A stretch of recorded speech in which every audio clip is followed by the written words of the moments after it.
Okay. Hi, everybody. Super excited to have Allie on the show with me today. And most of you know Allie. She's my agent and my daughter and my team manager, and she's my everything. But today we're going to be talking about sellers and why it is important for you as a seller to interview your real estate agent. What kind of questions you need to ask and why, and scary, scary stories that we have that have happened this year to us when we have a new agent on the other side for a seller, and why, the good, the bad, and the ugly. Let's hit it, Allie. Okay, so we're going to kind of bullet point the questions you as a seller should ask your agent, because one thing that is all throughout real estate, not every agent is created equally, and is very Any profession, in any profession. but it is extremely important to make sure you have the agent who aligns with your end goal. So the first thing, let's be very simplistic. The very first thing is, what MLS are they a member of? So according to the Real Estate Commission, that is the governing rule of body that tells us what we can do and not do. I can sell any home in North Carolina. I can sell you Asheville. I can sell you cities I've never even heard of, never even gone to, because I am a licensed North Carolina agent. That is very scary for you as the consumer. Basics is I can't advertise in my MLS unless I'm a member of my MLS. Every town has a different association that is associated with them. So why is that important? I'm licensed in Wilmington. I'm selling your house in Asheville. Yeah, I'm in Zillow. I'm in Realtor.com, but I'm not in your local MLS. Guess what? You might be able to find your house, but other real estate professionals, they don't know your house is out there. So they're not giving your house to all their potential buyers because you haven't hired an agent that can just very basically, enter it into the MLS for your region. And let's just say, statistically speaking, most homes within your city are going to be sold using your governing association. Yeah. So 99% of all closings are affiliated with someone associated with your association. So ours is Cape Fear Board of Yes. Realtors. So less than 1% of closings in 2024 are going to be dealt with either the buyer's agent or seller's agent being out of our association. And so to advertise, you have to be there. Also, in order to use a lockbox, let me tell you why this is scary. You can't use a lockbox for the Cape Fear region unless you're a member of the Cape Fear region. Can you put a combo lockbox on the door? Yes, you can. And from what the police department told me is there's actively groups of people out there that know how to pick those locks, know how to break in, and they're targeting homes with those locks on it. So the ones provided, we have to go pick them up by the Cape Fear Board of Realtors, the lockbox. It is an app only realtors have on their phone. It tells you when it opens, when it closes, who was in there, and when they were in there. As you as a consumer, you as a seller, I don't know about you, but I don't want just anybody walking through my home with my prized possessions, my valuables, with strangers in there. So that is just minimally. Well, and kind of leaning into the lockbox side of things, I have showed a house and the agent was not in our area, but they did like a roundabout way. They paid like an association fee, like a fee for another company to go ahead and list it. They had a combination lockbox. So I went to schedule the showing, wasn't in Broker Bay, which again is our system that is used to verify you are an agent. It adds another authentication and security purposes as a client. Extremely important. So this agent didn't have it. So I called him and I was like, hey, Billy Bob Joe, I'm trying to show your house at 123 Main Street. Zero verification, didn't know to ask for a pocket card. Which is your real estate card. Yes, so he's not in it. It's basically a driver's license for real estate agents. He isn't in our area. So typically if you are in, typically if you didn't have a lockbox, you could drive to show the home. Didn't have that. He just gave me the combination code. And I thought, thankfully, obviously, like I am a licensed professional, but I thought, oh my gosh. How many other people? You just gave me a code to enter your client's home. No verification, no way. I could give it to my client and move on. And if it got stolen, okay, like wouldn't do that. But I'm saying that security aspect is gone. Yeah, and I went to show a house. My buyers found the house on Zillow or Realtor.com, one of those. I couldn't find any information. Not only could I not find any information about the house, I couldn't find the agent. It took me 3 days and I'm talking, I am very good. I'm very tech savvy. I am a private investigator on the side, just teasing, but I feel like I could be. I could not find her. And when I finally found her, I was like, what in the hell? Like, again, she had no experience. She'd never been here. It was her in-laws' house. The in-laws took the picture. It was just, to be clear, it's been 191 days. That house is still listed for sale. Why? Nobody knows it's there. And if you do know, you can't find the damn agent. So you also don't want a hidden agent, right? You want to make sure your agent is local, is a member of the MLS, that you can search them. You can find their phone number. You can find their email address. You can find their reviews. It all needs to be easily accessible to you before you ever meet them. And if it's not, run. And don't hire that person. On another kind of like a section, and then we'll give a story with it, is making sure that they have experience. And I'm talking experience in your city. And the reason that is important, we have a closing going on right now, an agent. So my position on the team is a team manager. So anytime shit kind of hits the fan, I'm the person who has to interview. So I have seen a lot. So brand new agent as a listing agent, put in accurate information in the MLS. How does this affect you as a seller? Well, we knew, we verified the information. It was incorrect. Our buyers knew we put an offer in, whatever, but due to, and it's God said that everything's moving along, but due to your agent putting inaccurate information, it provides leverage for the buyer that if they wanted to terminate, you are now on the aspect of misrepresentation.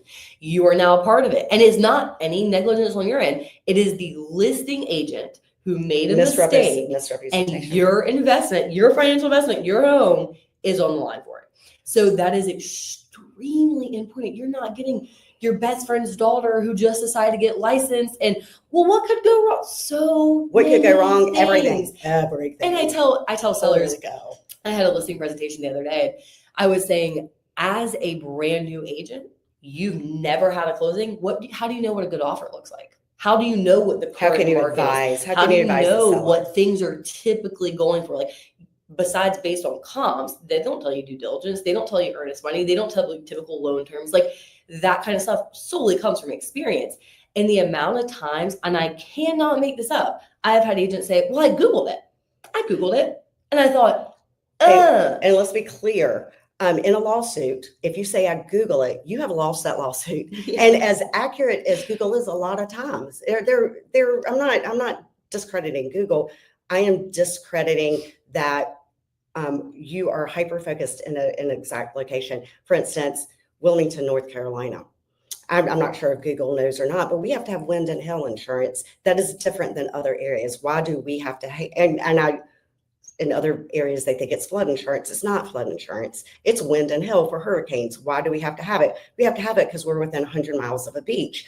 But guess what? If you're in a different area, you wouldn't know that. It affects you as a homeowner who you hire. So you need to make sure that they are a resident in the city of which you're selling, or within a 30-minute drive. I mean, I do sell outside of Wilmington. I'm not going to sell in Raleigh. That's 2 hours away, but I go within 30 or 40 minutes, whatever I feel like is reasonable, right? So you need to make sure they're a personal resident. You need to know how many homes they have sold in that city year to date. I'm not talking 20 years ago, I sold one home. Year to date, how many homes have you sold? You also need to know how many homes they've sold in that price range of which you're selling. It's a big difference, right? Whether you're a first-time home buyer, whether it's an investment property, whether it's a luxury home, it takes different marketing and the expertise of realizing that and knowing that. Interview your agents. Not every agent's created equally. And here's the thing that puts sellers in such a predicament. And I have seen this happen when listings go expired, or in instances where we have truly had sellers who say, I need to terminate with my agent because this is what's happening. In the eyes of real estate law, you as a seller cannot, once you go under contract, you cannot terminate. If you terminate, you are in breach of contract. So what does that mean? Billy Bob Joe's never sold a home, never done anything, an offer Gives you comes bad in, advice. no pre-approval letter. You're like, oh, this is awesome. And the guy ends up being a scam. You can't terminate. You have to ride out that duration of the contract, meaning you've Or lost you 45 can, but days. it's hard to do, and it's a process. It opens up so much liability, and it is something that is so unfortunate. And I see the concept of why people hire agents and hire your best friend's kid and like all those things, but this is the biggest financial investment you have. Don't let someone come in and just because you want to be a good friend, doing them a favor, end up losing $50,000. And we've seen that happen. You know, and unfortunately, fortunate for us, unfortunate for sellers, we've had a lot of people with bad experience that come and hire us round two, and the stories that I've heard, the stories I've seen, what we've witnessed is really, it's terrifying. And I'm not exaggerating that in any fathom. This is your financial investment. It's the largest financial investment most people make it within their lifetime. This is where you raise Bobby Joe. I don't know. You know, it's your home, it's your investment, it's your lifestyle. It's an extension of you, and you need to make sure that you have a professional that is in the area, that is experienced, that knows what they're doing, and that can help you reach your goals, know how to market it. And the whole point, honestly, of doing this series was because this year has been such a pivotal year in real estate, and we have seen sections, and as you go through the series, you will see, like we did, agent, information you need to ask where you join your company, buyers questions you need to ask your agents, and now seller questions you need to ask your agents, because as a general consumer, whether you use us or not, you need to know how to verify, because it is so upsetting. And this has happened, I mean, not exaggerating, probably 6 times this month that we have had sellers reach out and say, this is what's happened. What do I do? Because now I've lost all these days on market, had an agent who what they said and what they did didn't match up. And I thought I was doing a favor to my friend. And or hired my daughter-in-law, or my best friend that just got into real estate. Yeah. I mean, you hear, or best yet, you went with a company that all they do is enter it into the MLS for you, and that's it. Well, and this is what I was telling one of my friends about this, because in this market where we're having, and take commission out of it, how we're having to show our value for the general public who is being sold misinformation. Real estate's a profession for a reason. I love what I do, and I'm fortunate to love what I do, but it's not my hobby. Find someone who it is their profession. It is what full-time job, full-time profession that understands time is of the essence. In real estate, time is money. And as you as a seller, time is money. I recommend before you even interview, before you contact someone about selling, Google them. Back to Google, but really take the time. No, Google them and say, like, if clients have taken the time to give feedback, what I always tell my clients, I want you to write a review, whether it's good or bad, because I want your experience to impact a potential buyer or seller in the future, right? So spend time. If you can't find them, that might be a problem. Yeah, nobody else can find them either. So it's super important. Look at their reviews, look visibility. At their visibility. You don't want a secret agent. But it's also too, like, if they can't, this is the thing, they can't market themselves correctly, how can they market your home? And I know marketing is like a concept that we put in the MLS. That's the bare minimum. So when people are telling you, I'm putting it in Zillow, realtor.com, I'm here to tell you MLS doesn't for them. That is the bare minimum. So what are they doing? Like truly doing to sell your home? Also, what's their communication? See their time frame. There have been, I mean, Jennifer can attest to this, so many times we have called listing agents and it's taken 2 to 3 days. We've written offers. Can't find the agent. We've called broker and charges. We're like, we don't know. Like, we have an offer. Are you like, hello, smoke signals? Can you read these? Do you remember we had a listing agent? This is probably 6 months ago. I can't make this up. During negotiation, I sent over what our buyers were asking to be fixed. And he said, I called him 3 times, called his broker in charge, called his admin. So broker charge rate, that is calling, when you're His calling somebody's manager. manager, Yeah. trying to find them, Because trying to I'm figure out. trying to, time is of the essence. There's a time frame we have to get a response by. I finally get a hold of him. We're on day 3 of it. And he's like, Allie, I don't know if anyone told you, but I'm in New York. I don't have time for this. Here's my seller's information. I call the seller. This is like, so, I mean, this agent, I guess, saw a paycheck and said, I don't have to do anything anymore. So I call the seller and she goes, Allie, isn't this what I hired my agent to do? And I was like, yeah, it is. But And so I that don't know. seller literally Allie had to drive to the seller's house, and the seller said, well, what should I do? Now keep in mind, we represent the buyer. Yeah. Now you've got you should do all the work. I mean, Yeah. come on now, seriously. It's important to know that. Now, better than that, this happened years ago, and some of the stuff, I mean, people would believe it was a lie, but I would attest to this.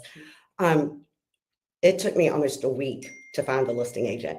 And when I finally found the listing agent, and at this point, I was literally threatening everything and anything.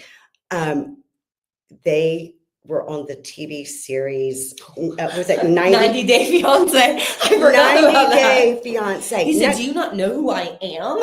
And I'm like, hello, I thought you're a real estate agent. I'm glad that you're now think you're famous, but what about your sellers back in Wilmington, North Carolina? Do they know you've taken 4 months off to go do this series in a different state? And it's investigate who you hire, listen to what they say, research what they say, and go with your gut instinct, because a lot of times it's true. And one of the things that Allie said, what was it? Listen, they'll tell you who they are. What was the thing you said? Their character, listen to them because they'll quickly tell you. I'm on the beach today. Yeah. Well, it's also like there, and what I always tell people is like, way that in real estate, you market yourself is a reflection of the value you add to your clients. If you are ineffectively marketing, and I'm talking in conversation, if my best friend doesn't know I'm in real estate, that might be a little concerning, right? So it's like, you want someone who knows their value, knows the value of your home, will go the extra step because it's their livelihood. It's their profession. The relationships they built with other agents is super important. The fact that they take you all the way through closing, if they have assistants, that's important, because the reality of real estate is we're out showing houses, and it doesn't mean I'm not accessible. It means the advantage you have with coming with with our team. I can't speak to everyone. I'm saying what we offer. If I'm showing 123 Main Street, there is someone to answer your question. There is never a time where you have to wait, because again, time is money in real estate. Like truly, time is truly of the essence, and we understand the importance of it. We believe in ourselves and our business. So that's important, making sure that that they have support, right? So, and I don't know what other teams do. I know what we do. We have a marketing department that just markets our team. We've got a closing coordinator that just works with our team, meaning from contract to closing. There are full-time assistants, managers, professionals to help you. You hire me. Again, I might be with 3 other buyers or sellers or on appointments, but there's never a moment within the day, within reasonable hours. And to me, reasonable hours are 8 a.m. to 8 p.m.